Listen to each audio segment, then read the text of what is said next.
After the phenomenal success of Star Wars in 1977, space movies were big in Hollywood, and studios found themselves scrambling to capitalize on the public's demand. This included 20th Century Fox, who had never believed Star Wars would work anyway. While scrambling for new films, there was one script on their desk, one that had been written a few years ago and disregarded before for being too weird. But it was set on a spaceship, so now, fuck it, it would do. It was a very different film. One that would shock audiences, scare them senseless, and outrage them in equal measure. It wouldn't be Star Wars, but it would undeniably become a massive success and spawn its own timeless franchise, make a star out of its lead, and carry on into the present day. Written by Dan O'Bannon and directed by Ridley Scott, with creature design from an opioid enthusiast called H.R. Giger, this is a story of truck drivers in space, picked off mercilessly by a beast from beyond the stars. It would mark the first on-screen appearance of the iconic alien, also known as the Xenomorph, or, more specifically, Xenomorph XX121. Now, there are two versions of Alien available, a theatrical cut that was released in 1979, and an updated director's cut from 2003. I'll be looking at both cuts of this film, seeing what was added, what was taken away, what it changes, and what effect they've had on the film and franchise going forward. This is Alien.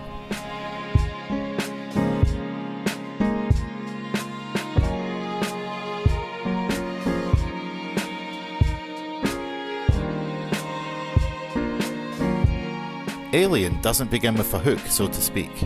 Rather, in the style of films for decades at the time, we have a long opening credits sequence set against a backdrop of space. We pan over some planets as the titles slowly take shape and form, bringing us into the first act.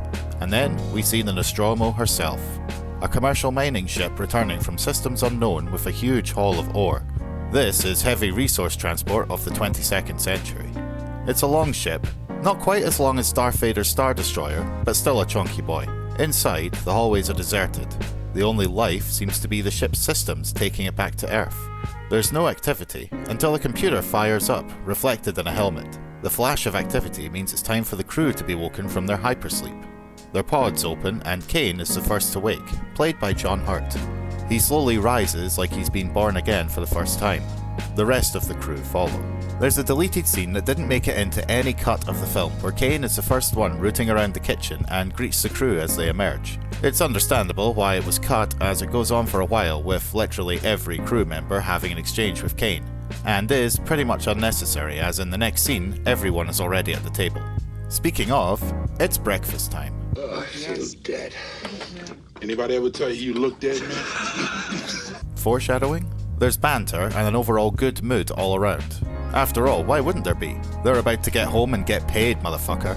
Well, maybe not everyone. The ship's two engineers, Parker and Brett, played by Yaphet Kotto and Harry Dean Stanton, decide to raise the issue that everyone seems to get paid more than them. Looks like capitalism isn't going to change much in the next 98 years. The ship's captain Dallas, played by Tom Skerritt, reminds them that everyone gets what they're contracted to get before Science Officer Ash, played by Ian Holm, tells him that Mother wants to speak to him. The blinking yellow light summons Dallas to a computer room full of late 1970s sci-fi, where Dallas chats with Mother, the ship's AI system. Meanwhile, on the bridge, the rest of the crew prepare for the return to Earth. Lambert, the ship's navigator, played by Veronica Cartwright, notices that Earth is nowhere in sight. Where's Earth? You should know.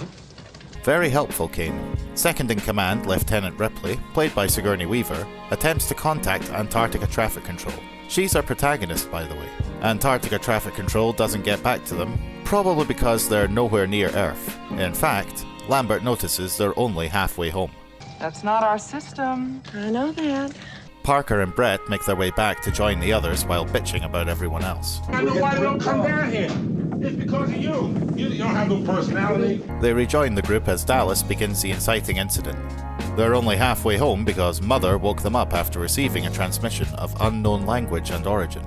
The obvious implication is to investigate it, but Parker would rather just go home and says to patch it. Oh, this is a commercial ship, not a rescue ship. Unless he's getting paid for it. Let's go over the bonus situation. We never talk about the bonus. Ash dutifully reminds him that it's company policy to investigate transmissions of possible intelligent life, or else they risk losing all their shares. Basically, he has to go or he won't get paid for anything. Yeah, we're going now. So there we have the inciting incident and the refusal of the call. While not given explicitly by Ripley, it is still a call to action. It's more the crew themselves that are divided on whether or not to go. Ultimately, they have no choice. Yay, capitalism! We then come to our first major insertion into the director's cut, as the crew stand around in the cockpit and Lambert plays them the transmission. It sounds eerie and unlike anything they've ever heard. They locate the quadrant and the planet of its origin. Basic atmospheric scans show the planet is stable. You can walk on it. It's a cool scene, and it's interesting hearing the transmission. However, it does slow the film slightly as the next scene is them approaching the planet, and ultimately, aside from being able to hear the transmission, is it completely necessary? I would argue no. All of the information in this scene becomes apparent in the following scenes anyway. In short, I can see why they took it out, but I don't hate that they brought it back in. The Nostromo approaches the planetoid soon to be known as LV-426, but not yet. They make sure the money is safe and descend on the landing shuttle. It's a bumpy ride and an even bumpier landing due to the planet's uneven surface. Fires and sparks erupt in the shuttle as the crew rush to put them out. A report from the engineering deck reveals the lander is partly fucked. Dry dock. Tell me to dry dock. When asked for a quote for how long repairs will take, the pissed off engineers decide to troll everyone. For 17 hours, fella. At least 25 hours. Ripley goes to check on them, which isn't the result they wanted. Welcome to the New World, boys. Act 1 ends with the lander on the planet. The New World, literally, has been landed on. To complicate matters, the ship is temporarily stranded until repairs can be made. Dallas, Lambert, Kane and Ash study readouts of the planet and the distance to the signal. It's within walking distance. Kane volunteers to be on the scout party and Lambert is volunteered by Dallas. With Ash watching their monitors and doing some jigging for reasons, Dallas, Kane and Lambert set out in search of the source of the transmission. Parker and Brett continue their tirade about not being paid properly to Ripley. Look, I'm not gonna do any more work. We get this straightened out. Brett, you're guaranteed by law to get a share. What? Why don't you just fuck off? What? As the scout team proceed, Ripley asks Ash if Mother has deciphered any of the transmission. Ash hasn't run it through yet, and Ripley volunteers to instead. We are also introduced to the ship's 8th crew member, Jonesy, the cat, played by a cat. On the planet's surface, the raging wind has died down, allowing Dallas, Kane and Lambert a view of a massive derelict spaceship crashed into some mountains. Its bony and metallic structure freaks out Lambert, who thinks they should GTFO, but Kane gets a Fox Mulder boner and is keen to press on. As they get closer, the video feed with Ash starts to break up. They enter the ship through... they penetrate the ship. There's a big hole in the ship and they slide on through. God damn it! Okay, they're in anyway and have a nosy around. They discover a massive chamber with a massive skeleton known as the Space Jockey manning what looks like a massive gun. There's a less suggestive, but no less gruesome hole in the Space Jockey that looks like something erupted from inside of it. The hole is big enough to fit your fist in. Lambert suggests again that they GTFO, but Kane finds a burned out hole leading to a chamber below and volunteers to go down and look. For science. Back on the lander, Ripley tells Ash that Mother has deciphered part of the message and it looks like a warning rather than a distress beacon. She thinks they should go after them, but Ash vetoes it. I mean, by the time it takes to get there, they'll know if it's a warning or not, yes? A little sus, but fair enough. Meanwhile, Kane is lowered into the very thing they're being warned against. Another massive cavern filled with eggs, covered with a blue mist. What the hell is this? His curiosity getting the better of him, he plays with the mist before falling into it. He's okay though. His curiosity now verging on complete suicidal, he decides to take a closer look at the eggs, seeing that something is moving inside of it. The director's cut shows he at least has some sense of self-preservation as he holds his space gun in front of him. He soon lowers it though, and the egg opens. He decides, once again for science, to stick his face in. Lol. A short time later, Dallas and Lambert appear back at the shuttle carrying a comatose Kane. Ash appears at the airlock while Dallas tells Ripley to open it. Ripley asks what happened to Kane. Something has attached itself to him. We have to get him to the infirmary right away. What kind of thing? I need a clear definition. An organism. Open the hatch. Ripley quotes the quarantine procedures and says she can't do it. Dallas orders her to open the airlock. She again refuses, and Ash does it anyway. In the hatch open. In the infirmary, Ash and Dallas remove Kane's helmet while Parker, Lambert, and Brett watch from outside. The helmet is removed, revealing the facehugger in all its spidery glory. Ripley joins the others in the hallway, receiving a sharp slap from Lambert. Understandably pissed, Dallas joins in berating Ripley for not obeying his command. Even if it's against the law? You're goddamn right! Technically, if the last several years have taught us anything, it's the value of quarantine procedures.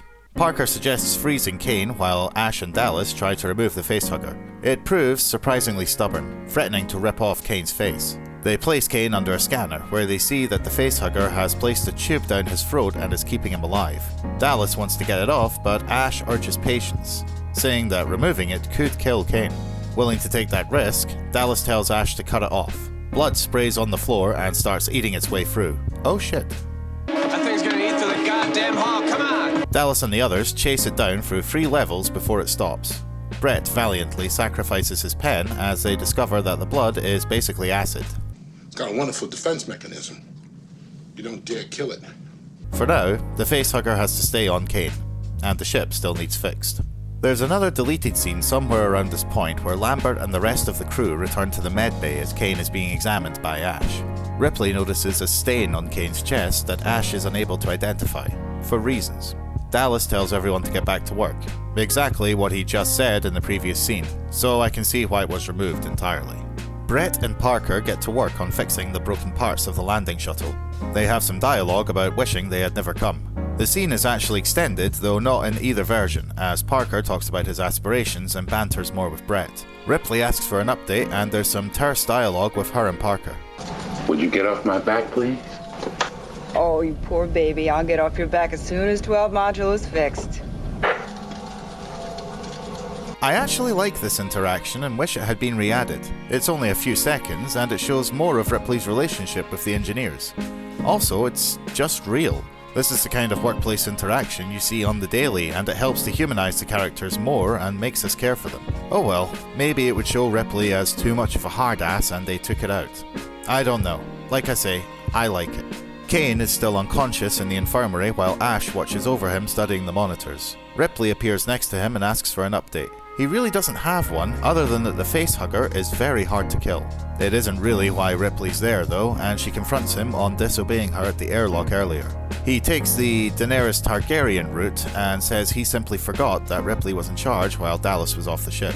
Ripley asks if he forgot the basic quarantine procedures, and he says that actually he didn't, but rather acted to save Kane's life. Very altruistic.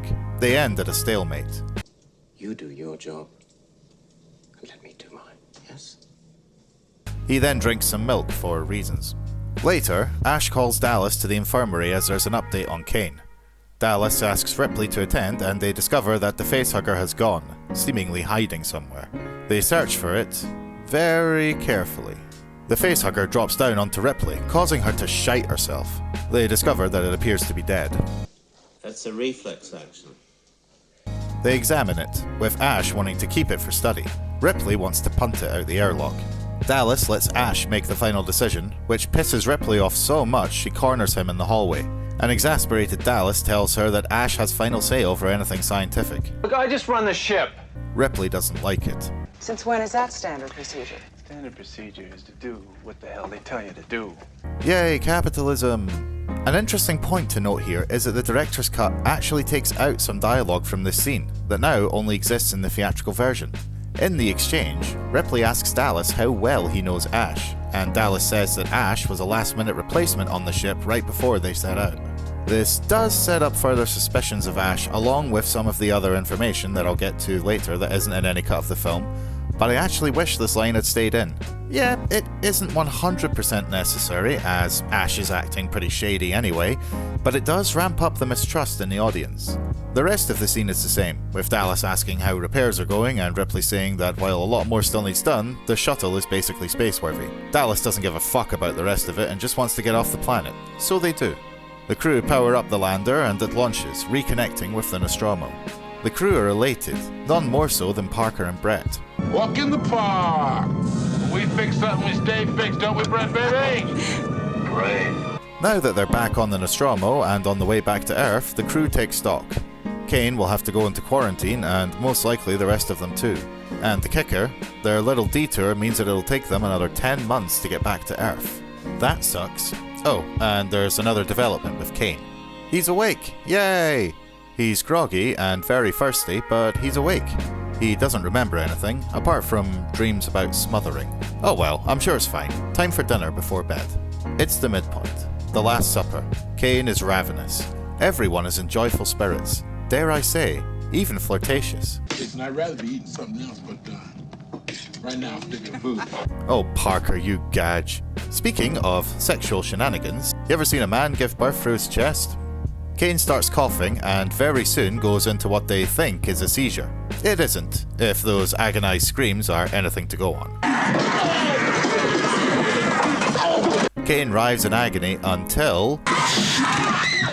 and then still keeps going until... oh, of all the chest bursts in the whole series, this one still lands the hardest. Ash stops Parker from killing the alien.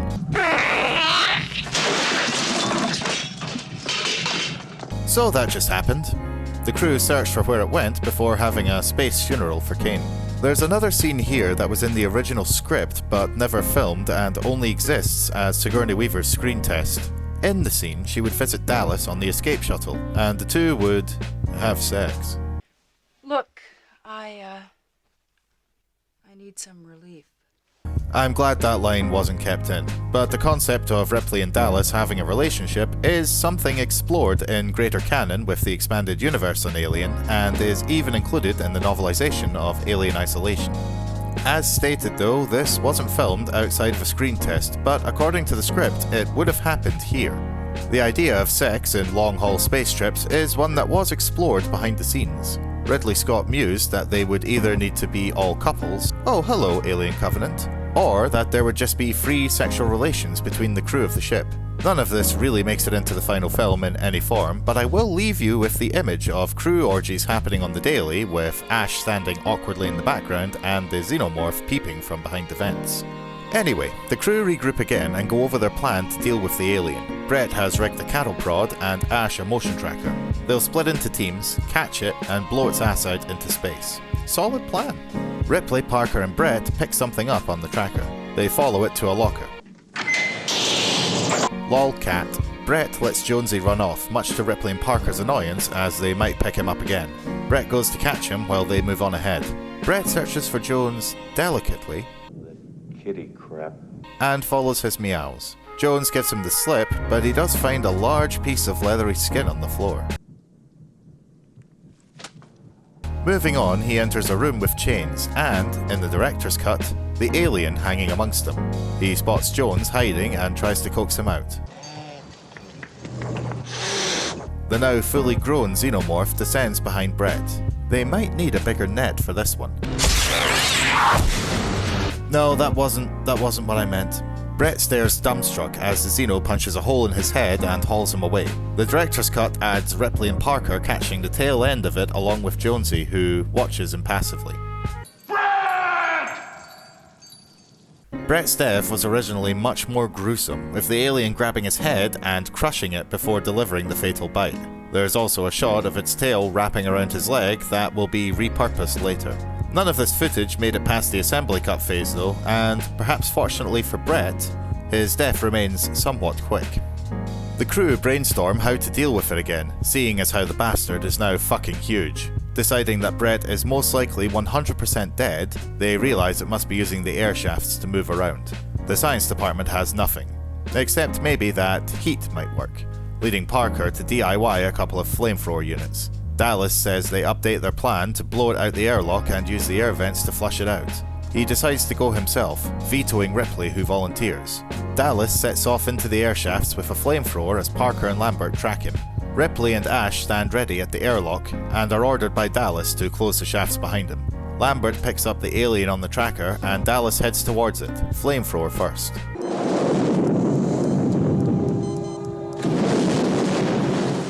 There's no sign of it and it disappears from the tracker. Dallas finds some gross slime, but no alien. He starts to shite himself. Am I clear, Lambert? I want to get the hell out of here. On cue, the alien pops back up, heading straight to Dallas, who scrambles away. Unfortunately, he goes the wrong way. Dallas? Well, that's unfortunate. Another crew member down, at least they got the flamethrower back. Tensions are getting even higher, and with Dallas gone, Ripley is now captain of the ship. She says to keep trying Dallas's plan. Lambert says fuck that. No, you're out of your mind. She thinks the shuttle is a better idea, except there's too many of them for it. Parker gives his usual sass, but Ripley has had enough. Will you listen to me, Parker? Shut up! Trapping the alien and punting it out the airlock remains the best plan. Ash is still coming up empty along with Mother, which Ripley doesn't believe. I've got access to Mother now, and I'll get my own answers, thank you. The director's cut has a lingering look between Ripley and Lambert, but doesn't go further. A deleted scene does, where Ripley tries to soothe Lambert, possibly alluding to the whole free relations thing, and also asks if she ever slept with Ash. Dare say I don't think he was particularly interested. I think this was meant to add to Ripley's suspicions about why Ash is so strange, but it's kind of weird, almost like she thinks Lambert knows some stuff. Either way, it's not in any version of the film, so it doesn't really matter. Another scene, not in any version of the film because it was never completed, but seems like it would have been important, is the airlock sequence that was meant to happen next. Parker, while refueling the flamethrower, spots the alien lingering around the airlock. He radios Ripley and Lambert on the bridge, which was filmed, and tells them to seal the bulkhead. Before they can, someone lets off an alarm that spooks the alien as the door closes on it and it loses an appendage. It would flee, knocking Parker out, and its acid was meant to eat through the airlock and cause a depressurization as Ripley arrived. They would manage to seal it, but not before Ripley would sustain some nosebleeding. I'm guessing they never filmed it due to budget constraints, and it's pretty obvious who set off the alarm, but it would have been really cool to see. You can play through it in some of the DLC for Alien Isolation, so there's that. Determined to get answers, Ripley has a chat with Mother now that she's the commanding officer. Her nosebleed makes more sense when you include the deleted scene, but I guess you could also write it off as stress in these cuts. Another small thing in the script that wasn't included was a sort of master key that Dallas had to access Mother. In the script, he gave it to Ash before he went into the vents, and there was a scene of Ripley searching Ash's quarters for it and seeing Kane's body still floating outside of the ship. But anyway, she plugs into Mother and tries to get her answers. Mother is not forthcoming with them, but more prodding reveals the second act turning point.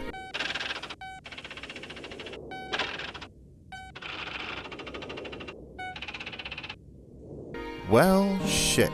There is an explanation for this, you know. Where the fuck did you come from? Ripley has had enough. I want to hear your goddamn explanation. Ripley runs to tell Parker and Lambert, but Ash seals her in. She tries to talk to him, but something's not right.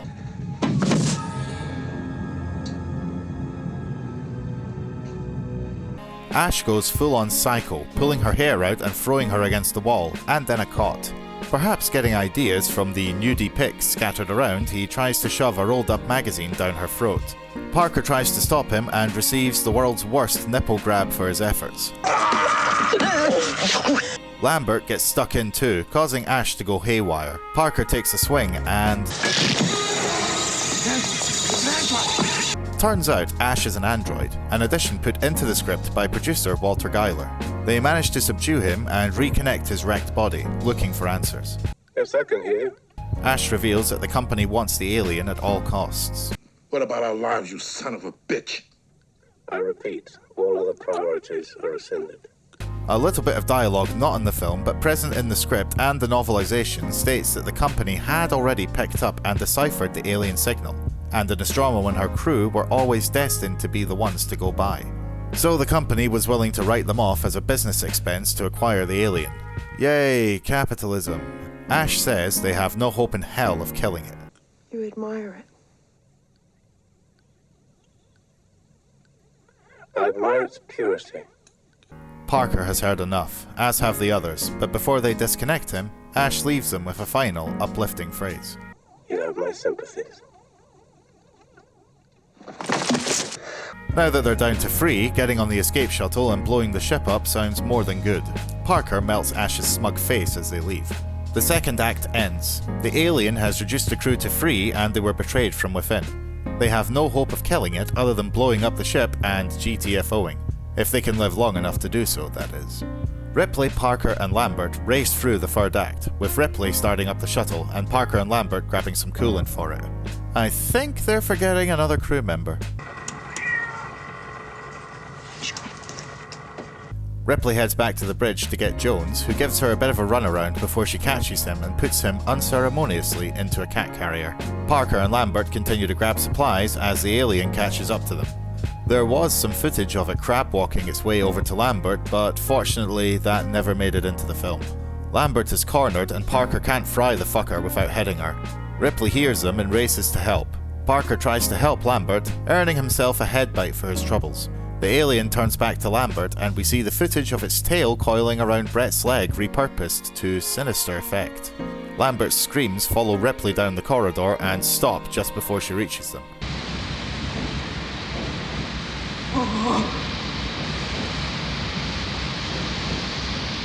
What the alien did to Lambert has always been a bit of a question among the alien community. It looks like she's dangling naked from somewhere, and given all the sexual imagery already present in the film, it's not out of left field to imagine something horrific just happened to her. We never see, and it's never confirmed, which I think is the better way to go. Sometimes less is more. Showing definitively what happened to Lambert would never be as scary as what's left to our imaginations. With that grim thought in mind, Ripley is now the last person standing and rushes to turn the cooling units off and blow up the ship. 10 minutes. Sound. She starts making her way out. Along the way, we get an extra scene in the director's cut where Ripley stumbles upon the alien's lair. There's a lot of stuff on the walls, including Dallas, who is in a cocoon and in the process of turning into an egg. Brett is also hung up similarly. Dallas, still alive and in agony, begs Ripley to kill him. She gives him that mercy. The scene was always known and included in the novelization but wasn't seen properly in cinemas until the release of the director's cut. It's a cool addition to the alien life cycle before the concept of a queen was introduced in Aliens. The idea that a single alien can create a colony from the bodies of its victims is a pretty scary thought. Reeling from that, and now with 5 minutes to go, Ripley approaches the escape shuttle with Jones. Except the alien is already there. Bollocks. Maybe that's not enough time. Leaving Jones, she runs back to try and undo the self-destruct. There's a few different shots depending on the version. In the theatrical cut, the alien looks curiously at Jones, as if to hint that maybe somehow they have a connection. You can never trust cats after all. The director's cut shows similar, except the alien bats Jones away after it, so I guess no connection. Ripley tries to turn the cooling units back on, but they take for fucking ever. And Mother, being a stickler for this kind of thing, tells her she's too late. Fucking AI, man. Okay, so back to the shuttle and hopefully get past the Xeno. It seems to have moved on though, so that's good. Oh, and Jones is okay as well. Phew. Ripley gets them both into the shuttle as the ship starts to fall apart. You now have 1 minute to abandon ship. Christ, you don't need to sound so pissy about it. Ripley straps herself in and detaches from the shuttle as the Nostromo hurtles into the distance. And then... explosion! Followed by another explosion! And then the biggest explosion ever! Jesus Christ, that's nuts. Well, at least nothing could have survived that. I got you. You son of a bitch. Lol. Ripley puts Jones in the cryopod and gets ready to sleep herself. Unfortunately, the alien decided to go peeping Tom at this point and starts the climax by reaching out to Ripley. Ripley hides in the suit closet while it lies there lethargically. There's some theories that it could be approaching the end of its life cycle in this scene, but Aliens puts that to bed in the next film by showing that they just go into a sort of hibernation. Ripley suits up and gets a harpoon gun, forcing it out of its hiding spot and priming the rear hatch. She readies herself, as does the alien, bringing a black moment to the film.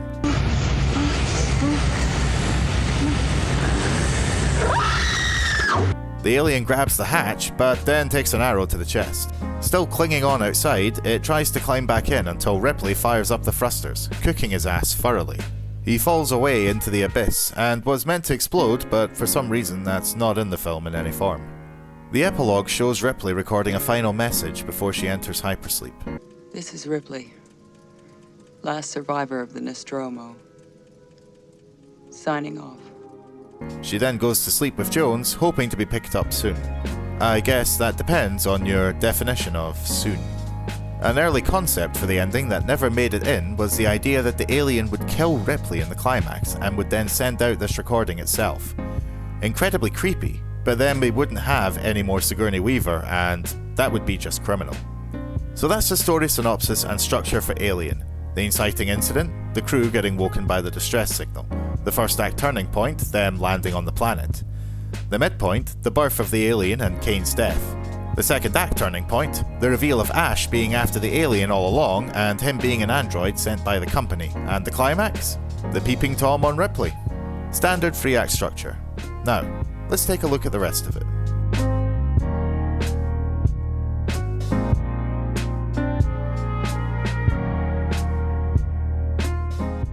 Oh boy, is this gonna be fun. There's so much sexual imagery and suggestiveness in Alien, it'd be impossible not to mention it. Hell, it was even right there at the screenwriting stage. And so I woke up in the middle of the night and I said, Dan, I have an idea. And he said, what? And I said, the monster screws one of the people. Eloquently put. But the fact that the facehugger attacks Kane and then gestates the embryo does play into a fear of male birth, as well as assault and possible homoerotic notions that there were plenty of prejudices about at the time, and, to be honest, there still are today. Childbirth is something men can't do, and the pain of that is something that only women have to endure, and this film plays on that fear for men. You can imagine if we could, we'd be screaming just as loud as Kane, except this birthing is always 100% fatal, no matter the gender. The alien itself is ripe with sexual imagery, thanks to the surrealism of Giger. The long, smooth shaft it has for a head, the long, piercing tongue, even the facehugger, which while looking like a spider has a certain intersex quality to it, with a blatant V-word opening and then a peen thing that comes out of it. I'm not going to risk getting age restricted on this. The design of the ship too, with the crew entering for a hole that looks, again, like the Thing. Okay, enough about the sex, that's obvious. What's also at play here are capitalism and work politics. The film is summarised as truck drivers in space, and that's exactly what it shows. They're grouchy, under the boot of the company, and ultimately most of them just want to make sure they get paid properly. It's the company that makes them go into the ship, under the duress of losing their payment if they don't. The company considers them expendable in context to the alien. The grunts, Parker and Brett, don't give a shit and just want to do their job and get paid. Money is the overriding motivation for the crew in investigating the signal, not any altruistic motivations. There was a tweet going around that said that Alien is basically a film where no one listens to the smart woman and her cat, and then they all die apart from the smart woman and her cat. This is certainly a unique way of looking at it, and while feminist themes are definitely present in the franchise going forward, I don't think they're greatly present here. The character of Ripley was originally written to be a man until the pre-production. That's not to say the film doesn't have any feminist undertones, and Ripley is certainly the voice of reason throughout a lot of the film. But it's not a general ignorance or gender politics that gets the crew killed in the end. It's the company. It's working under a still brutal capitalist society. None of this is meant to disregard the part played by Weaver, or the significance of her being a woman in the film. It works, and Sigourney Weaver went on to make the character more fleshed out and dynamic in the future films. That's not to say there isn't any deliberate feminist or anti-feminist viewpoints in the film. I don't think it's aiming to make a gender statement. The two female characters in the film are portrayed quite differently, with Lambert succumbing to fear and panic while Ripley keeps a level head and tries to lead them forward. Obviously, there is significance in Ripley being the final survivor, or final girl, but she acts very differently to other final girl survivors in movies prior, perhaps due to the fact of her character being originally written as a male. Though the parts were written in the first screenplay as interchangeable between men and women, the choice to make Ripley a woman was a bold one for the time, and perhaps accidentally, provided a new viewpoint and perspective of female characters in genre films going forward. It is iconic and trailblazing, even if it got there accidentally. This seems to hold for most of the sexual and feminist themes of the film. From the idea of the alien getting on board being screwing, leading to a man being impregnated, if you will, the birthing, and Ripley in a traditional masculine role. There are wonderful and progressive readings that can come from Alien, but as stated, I think they came about accidentally through the collaboration of filmmaking, which also brings a bit of a grim, ironic humour when you consider that a film, primarily made by men in the writing, direction and production, managed to accidentally stumble upon feminism. There's a deeper conversation to be had there, but that's not for this kind of video.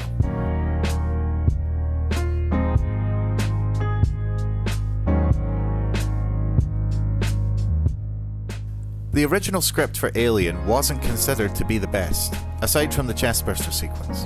I mean, the script is terrible, but it has one great scene in it, and read it and tell me what you think. I read it and I thought it was absolutely terrible. And I came to the chestburster and I called him back and said, well, I see what you mean. The original script featured character names like Broussard and Standard. Rewrites into what we know it as today came from David Giler and Walter Hill. While the script was improved and characters became the ones we see in the finished film, Ripley Scott has said multiple times that the film is truck drivers in space, and the characters all embody these working class sensibilities. Ripley is the hero. Her story isn't told in the traditional sense, we don't see every scene through her POV, and watching the film blind without any knowledge of Sigourney Weaver or the franchise, it doesn't become apparent she's a major player until later in the film. Nevertheless, she is the one that survives, and her characterization aids in that. Not only is she the hero, but just like the rest of the crew, with the exception of Ash, she's the everyman. Just like the rest of them, she is just trying to do her job, burdened with the struggle of everyday life and work politics. Another, perhaps more important quality she imbues is a voice of the audience. Out of all of them, she's arguably the most sensible. She wants to warn Dallas and the others that the distress call is actually a warning, and she tries to abide by the ship's quarantine procedures when they return. Decisions which are both taken out of her control by Ash. In the hatch open. She has suspicions of Ash that Dallas doesn't care for, and questions everything he does. An interesting combination of elements, making him a tough little son of a bitch. And you let him in. Hasn't got much of a range, but when you get within a certain distance, it'll start to give off a signal. What's it key on? Micro changes in air density. She volunteers to go after the alien after Brett's death, and assumes command of the ship after Dallas is taken.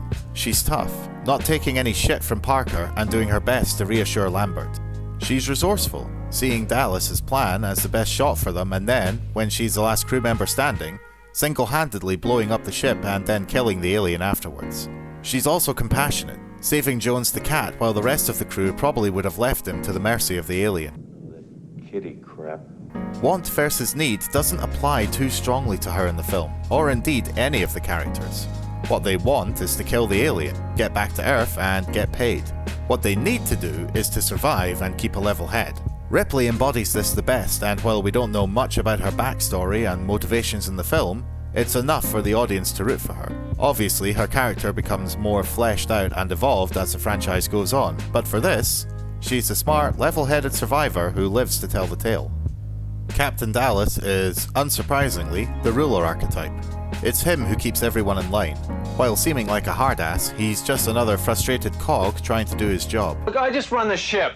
He appears aloof at times, dismissing Ripley's thoroughness of the ship's repairs as long as they can take off, and disregarding her suspicions about Ash. Although he's not completely blind to everything. He rallies the crew to search for the alien, and as bodies start to mount, he makes the choice himself to pursue it into the vents. Ultimately, he ends up suffering perhaps the worst fate, with the exception of Lambert or Kane, as he ends his life slowly metamorphosizing into an alien egg, begging for death.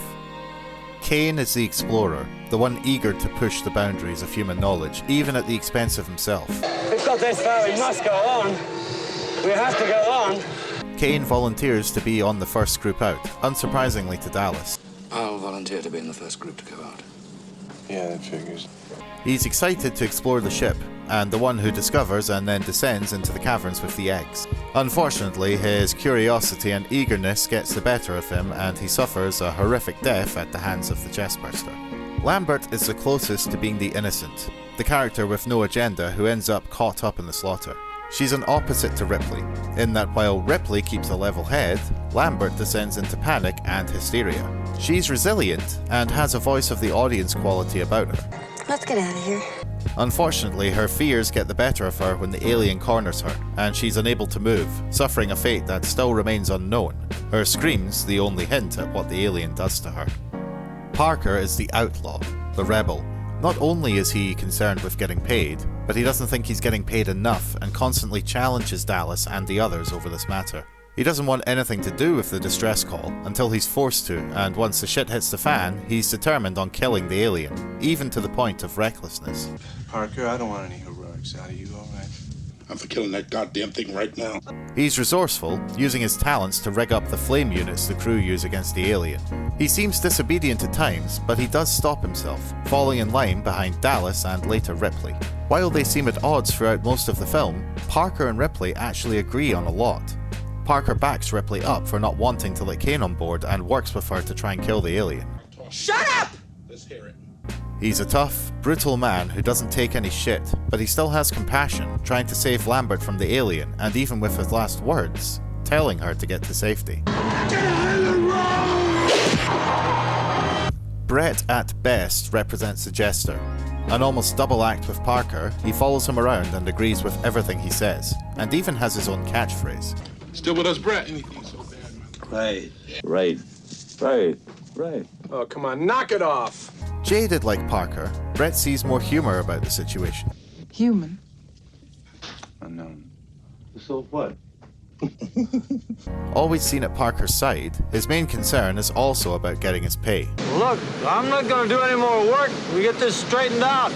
Along with Parker, he uses his skills to rig up the cattle prod for use against the alien, and meets his end when he goes to try and find Jones. Although his death was going to be much worse, Brett possibly has the quickest death out of everyone along with Parker, suffering only a quick head bite before his body is used to create a new egg. Ash is, obviously, the shapeshifter, betraying the crew from the off and doing everything he can to get the alien on board and then keep it alive. A keeper of knowledge as a science officer, he's also a sage and a twisted mentor, as he is the one who explains the alien to the crew once he's overpowered. His actions to get the alien and keep it alive also embody trickster qualities. He's constantly staying one step ahead of everyone else in their hunt for it. He looks after Kane, or appears to, taking on caregiver qualities. But like the mentor, these are twisted. It's not actually Kane he's being a caregiver to, but the alien, watching over its gestation and making sure it escapes after its birth.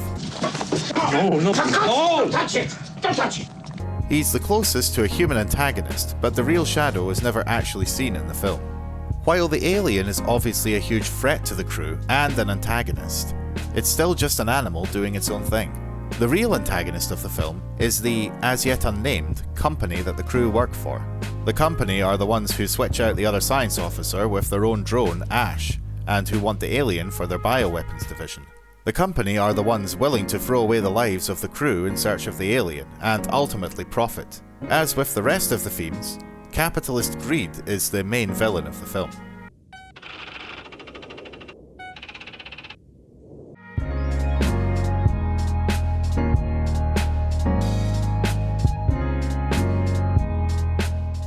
Truck drivers in space is the setting, so it stands to reason the dialogue should reflect that, and it does. Whether it's them bickering about pay, I think we ought to discuss the bonus situation. Right. or sniping at each other with their own work-related grievances, This is a commercial ship, not a rescue ship. Why don't you just fuck off? What?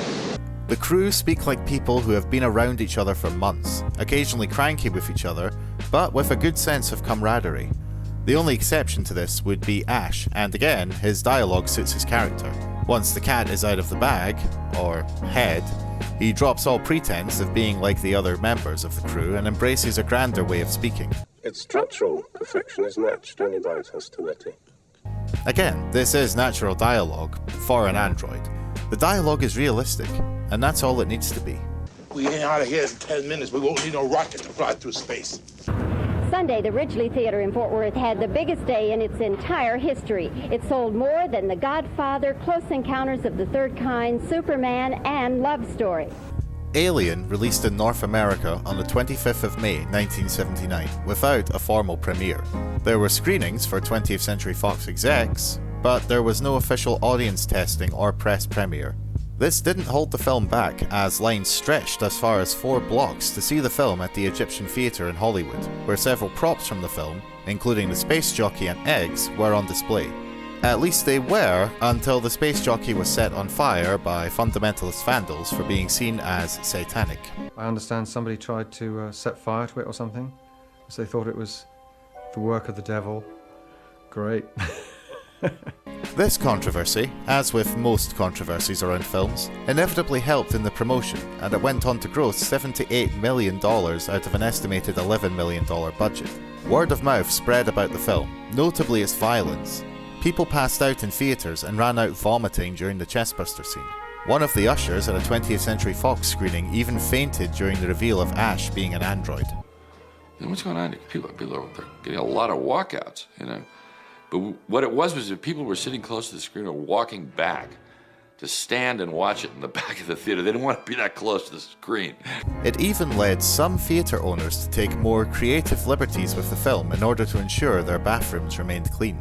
So one guy came up to me and says, I tell you, you know that one scene where that thing comes out of the stomach, I tell you, it really messed up our bathrooms, and I take a great deal of pride in our bathrooms, but we took care of that. Then he says, well, how did you take care of that? He said, oh, we just cut it out of the picture. And the bathrooms were fine after that. Despite the audience reactions to Alien being, to use modern terms, absolutely wild, the film received mixed reviews. While Siskel and Ebert both gave the film a thumbs up, other critics were less hot on it. Why? Partly it was the competition.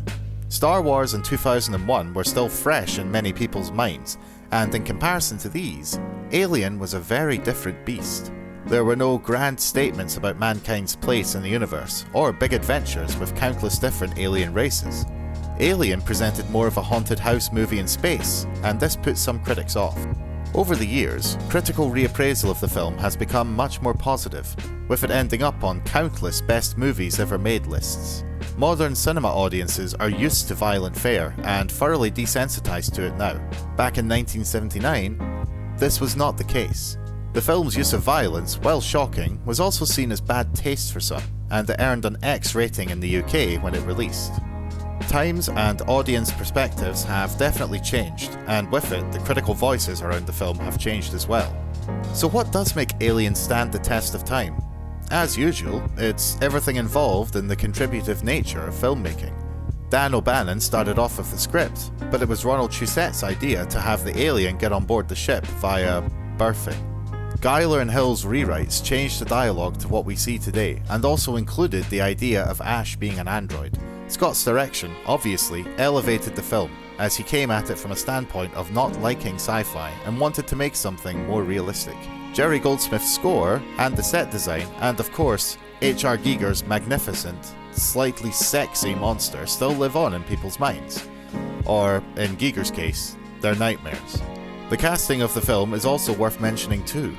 Most horror and slasher films of the time would have had their cast be relatively young, in their 20s or 30s. Here, the crew skew a lot older. With the exception of Veronica Cartwright and Sigourney Weaver, who would fit that demographic, the rest of the cast were in their late 40s or older. They help lend an authentic layer of realism, bringing that experience that comes with people who have been doing a job for a long time, and helps to ground the characters and make the audience care about them.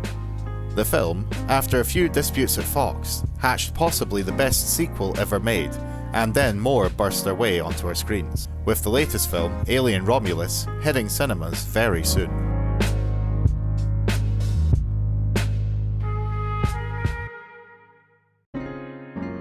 Alien was not the first film in the series that I saw.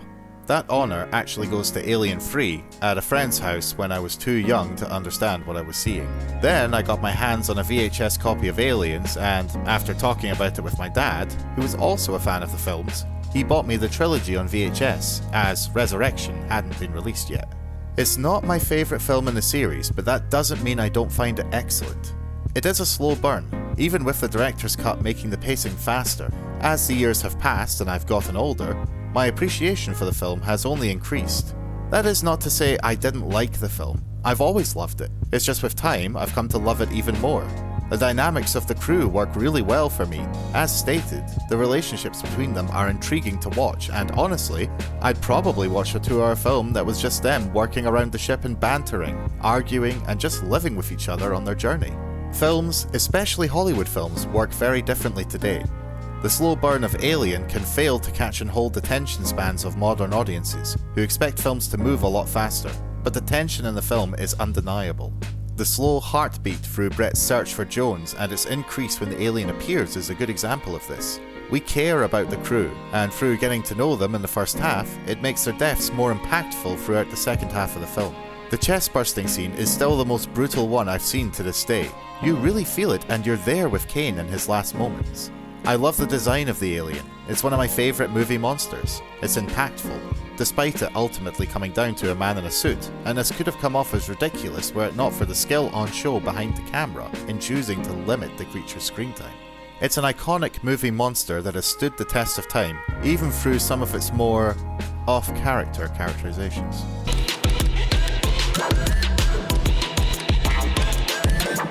Alien is a classic film, brilliantly made with a stellar cast and one of the best creature designs I've ever seen. Obviously, I'd give it 5 stars out of 5, with a smiling, disembodied android head seal of approval. You have my sympathy. So that's my analysis and review of Alien. You can watch the director's cut on Disney+, rent it online, or you can choose the superior option and buy it to keep physical media alive and get better picture and sound quality. Do you agree with me, or do you think I've just been talking a load of shite? Either way, let me know in the comments down below, and if you liked the video, please bite that like button with your own extendable tongue, and subscribe to the channel if you want to see more alien-related content. As always, I've been Stumo, and remember, if you happen to find a massive hold full of eggs that open when you get close, don't stick your face in them.